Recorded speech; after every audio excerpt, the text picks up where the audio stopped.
Thank you for allowing me to join you today. My name is Ronald Lauder. I am President of the World Jewish Congress, the organization that represents all the Jewish people throughout the world.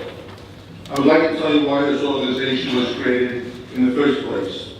In 1936, a group of concerned Jewish citizens tried to sound the alarm of a growing threat coming out of Germany. The world ignored that warning. In 1942, the World Jewish Congress sounded the alarm of mass executions of Jews. Once again, it was ignored. I hope today what I'm about to say is heard and not ignored. There is something happening right now that all of you have seen, and that is why this conference is here, and that is the rise of anti-Semitism throughout Europe. It comes in two forms. The age-old hatred of Jews that was part of Europe for centuries, culminating in the Holocaust. And a newer form, the obsessive, unfair treatment of the world's only Jewish state, Israel.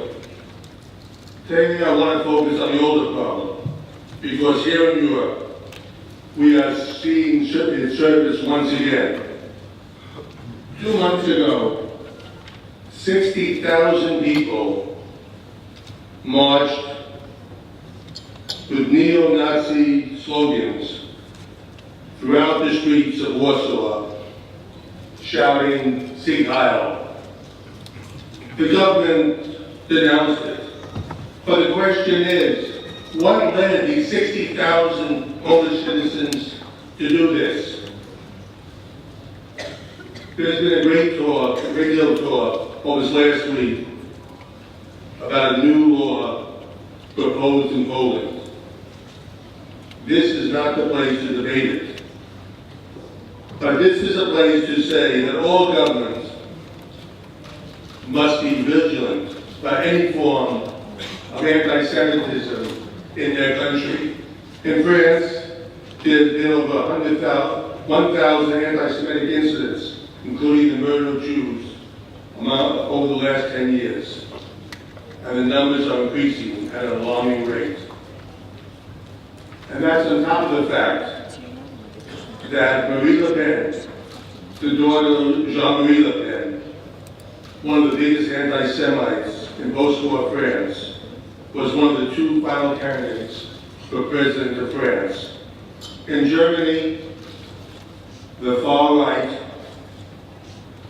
AfD, or Alternative für Deutschland party, is now the third largest party in Germany. And also, Germany has seen an increase of anti-Semitic incidents. And just last week, a German court ruled that the firebombing of a synagogue in Wuppertal by two men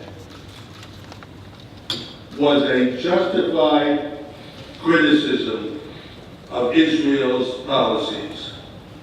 The firebombing of a synagogue, is this now justified in Germany? In Hungary, the anti-Semitic and neo-Nazi Jobbik Party won more than 1 million votes in the last national election, and its popularity is growing.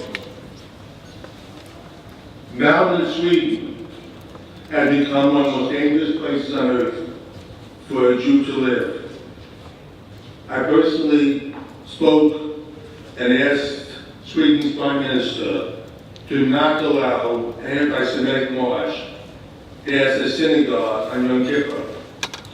The Prime Minister could not stop the march by law, but because of my request, he made sure it did not pass by the synagogue in Göteborg. Sweden? Neo-Nazis? What's going on here? Turkey, once a great secular democracy and a key member of NATO, is moving closer and closer to a religious state, and the number of anti-Jewish incidents has jumped as well. And now in Austria, a country where I served as the U.S. ambassador, the far-right FPU, or Freedom Party, won more than a quarter of the vote in the last election, and is part of a new coalition.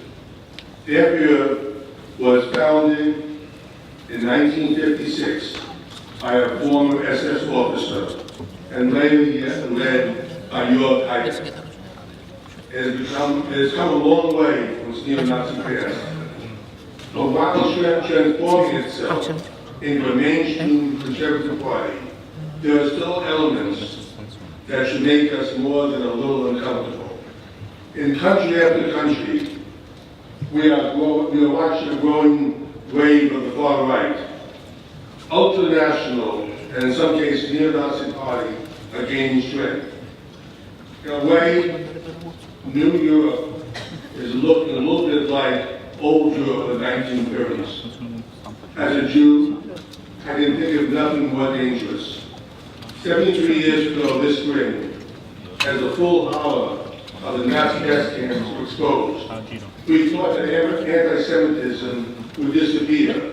Back then, no one in the right mind wanted to be associated with Nazis. I know people on the far right are not, by definition, neo-Nazis. But 73 years later, here is a difference. Some people are no longer embarrassed or afraid to be associated with Nazis. Today, some people want to march with fascists. They want to raise their hands and Nazi salute. And too many governments allow this to take place. At the same time, I find it fascinating that Russia, a country with a long history of anti-Semitism, is today one of the safest places for Jews to live. Jews are safer in Moscow than in Paris, London, Malmö, and Berlin. Who would have expected that? This incredible reversal is because of one man, President Putin, who has demonstrated outstanding leadership on this issue.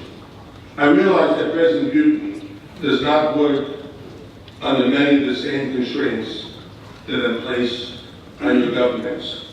But it was still his decision not just to denounce anti-Semitism, but stop it in Russia.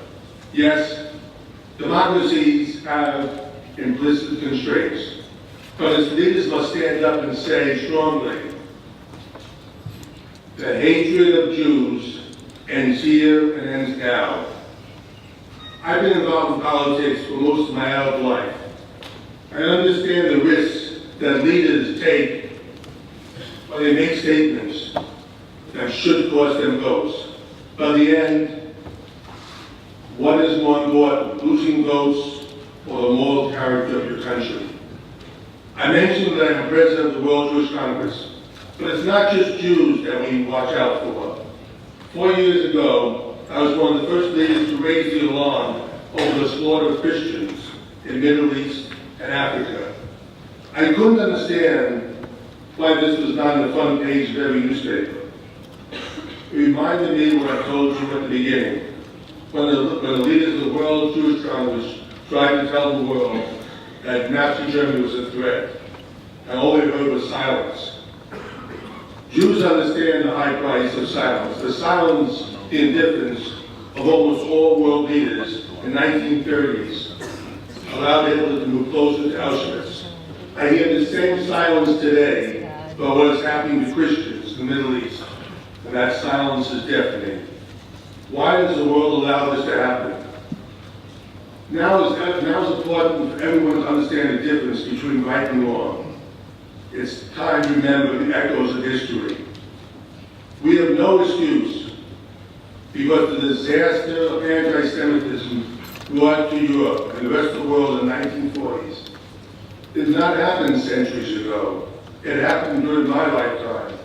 If I had not been born in New York City in 1944, but in Hungary, where my grandparents were from, I would not be here today. This is not history to me, this is deeply personal.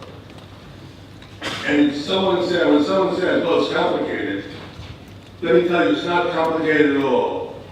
It's about good and evil, and that is a story as old as the Bible and as new as the internet. How many times must we relearn this lesson?